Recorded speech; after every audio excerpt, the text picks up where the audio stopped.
Bonjour et bienvenue sur la chaîne du chasseur d'étoiles de midi, chaîne de réflexion et d'humour sur les 12 coups de midi, mais il n'y a pas que chasseur d'étoiles, il y a aussi information.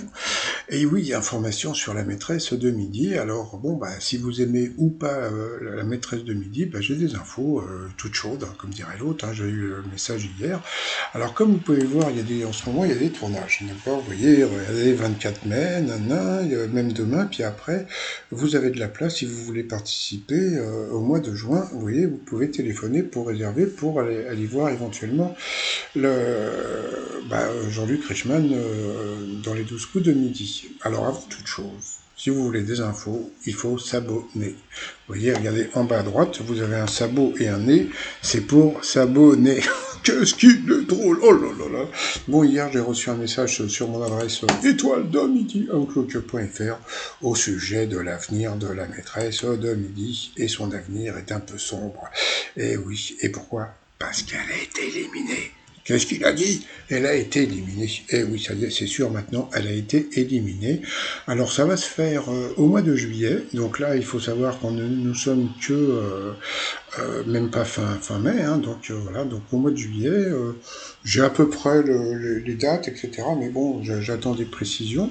Donc elle a été éliminée. Alors je ne sais pas encore comment ni par qui. Donc bon, c'est pour ça, n'hésitez pas à vous abonner si vous voulez savoir, voilà. Et puis, bon, regardez, par rapport, je vous avais dit qu'elle avait déjà dépassé le record de Tata Véro, vous voyez, de 100 participations. Mais alors, je ne sais pas encore si elle a dépassé le record de Stéphane et de Paul, donc on n'en sait rien. Par contre, je ne pense pas qu'il ait dépassé le record de Christian, qui est toujours troisième. Et ça, je pense que Jean-Luc Reichmann doit avoir un peu les bouboules de savoir qu'il est toujours troisième de... Bah oui, ils auraient bien voulu.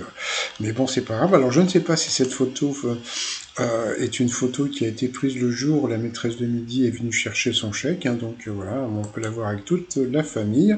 Et puis, alors, il y a un truc qui m'a beaucoup fait rire, c'est que comme on peut voir, Télé Loisirs avait sorti hier donc deux exclus. Donc exclus, c'était la plus difficile, bon passons. Et puis exclus, on doit caler ça. Céline révèle ce qu'elle va faire de ses cadeaux. Bon, je crois qu'elle va m'envoyer un ordinateur. Non, pas la voiture, j'ai pas le permis, mais c'est pas important. Et je me suis aperçu, je me suis pas aperçu aujourd'hui, bon, mais il y a un truc que je trouve assez rigolo, c'est que de savoir que Télé Loisirs était au courant, puisque bon, j'imagine que l'interview n'a pas été faite hier, hein, ça a été fait au moment où elle a trouvé l'étoile mystérieuse, ou à peu près 2-3 jours après, et je trouve assez rigolo de savoir que les journaux télé comme ça sont au courant à savoir quand elle trouve l'étoile mystérieuse, quand elle est éliminée, sauf que comme ils doivent avoir un deal avec Jean-Luc Reichmann, ils peuvent pas le dire. Mais moi, comme je suis pas un journaux, je ne suis pas un journaux télé, eh bien je peux le dire. Donc voilà, donc elle a été éliminée, donc je suis passé à ça de l'élimination. Non, non, non, non, elle est passée, elle est à trappe. Elle a été éliminée, donc bon.